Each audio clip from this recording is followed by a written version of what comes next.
introduction. So yeah, now it seems like it might be a case study for communication skills, so a bit nervous about that.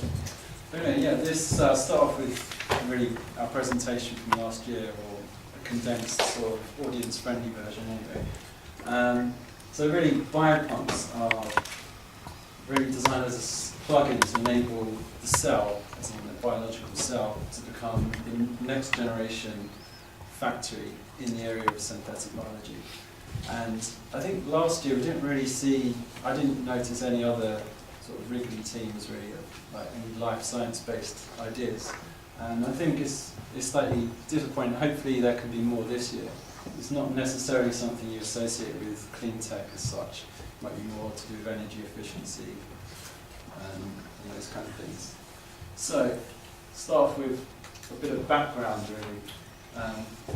So currently, the chemicals market is the biggest on Earth, about $3 trillion per year.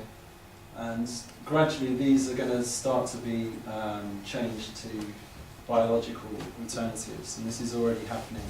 But we're at a crucial point really where synthetic biology is becoming more predictable, everything's becoming much cheaper and more reliable, and the sort of development times are being shortened enough where this is going to really start to take off and penetrate into areas where you can produce cheaper chemicals in reliable ways, and also in a much more sustainable way.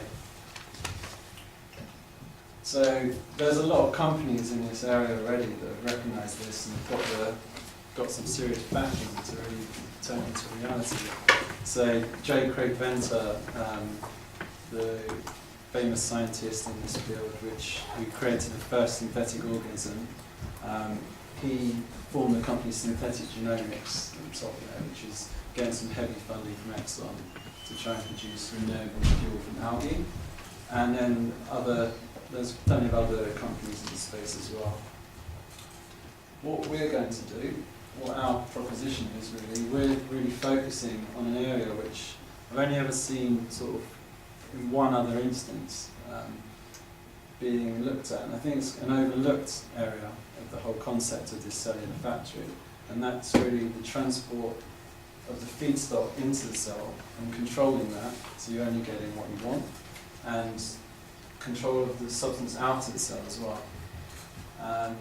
All the companies are mostly looking at like the inside part to really do the initial conversion, but we think like these are the real bottlenecks which will sort of open up the area and reduce costs.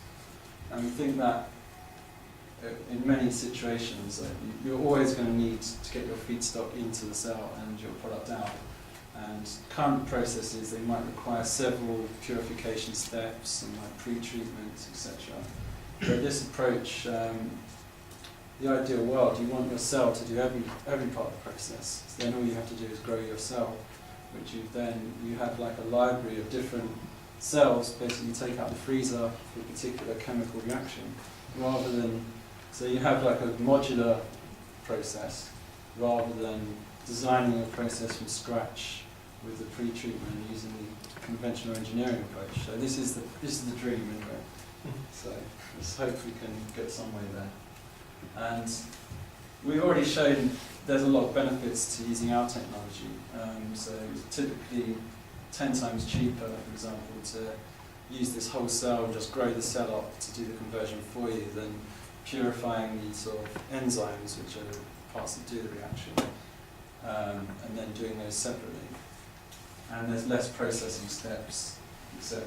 You get higher productivity. We've shown 158 times higher product yields with several sort of oil-based feedstocks, converting those to higher value detergents. And also, critically, it removes the product before it kills the cell, so you get higher yields. And it's certainly a greener technology, especially as we start to develop the technology further to use waste feedstocks, as well as like just more renewable feedstocks as alternatives to petroleum. It's a huge and fragmented market. So as I say, about 1.8 trillion in terms of chemicals, specialty and fine chemicals, commodity chemicals. But the majority of these are actually low value, low market, so the overall market is under 500k, for example. So these large companies won't really touch them at the moment. I think this will start to happen more and more as the technology develops. The key, I think, is really assembling a really great team who can actually have the complementary skills to execute the business proposition. And I think this is something we got a lot of good feedback from last year.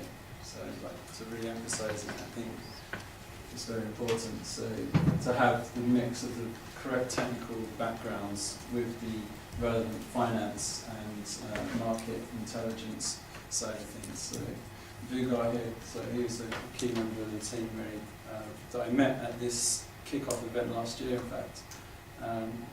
So get out there, network.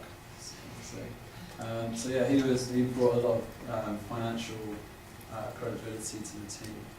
And Amrita we met as well through,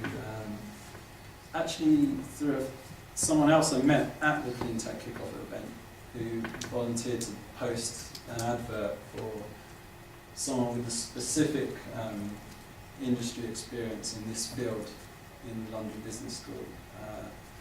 And he did that, and up popped Amrita, who actually worked for 5 years in product development at one of these companies which I mentioned earlier. So that was perfect, really. And then the result, in a second. Yeah, it's not a good place to be, is it? And then after, so the experience was really wonderful. I think definitely developed the idea further into something credible and cemented a way to actually commercialise it effectively.